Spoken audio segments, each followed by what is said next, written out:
చదువుగానే మారిపోవే ఈ క్షణం స్వయం వరం ఇవాళ సంబరం ఈ క్షణం స్వయం వరం ఇవాళ సంవరం వీడుకోలు లేని తోడు అంది స్వాగతం ఈ క్షణం స్వయం వరం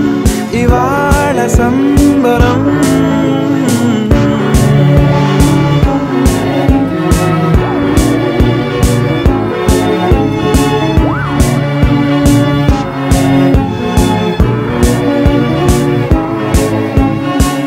ఇవాళ నింగిలోని తారా తళుక్కు మంది ఎదురుగారా వయస్సు తీరికుండదారా హాయ్ హాయ్ హాయ్ సొగస్సు పంచుతున్నదా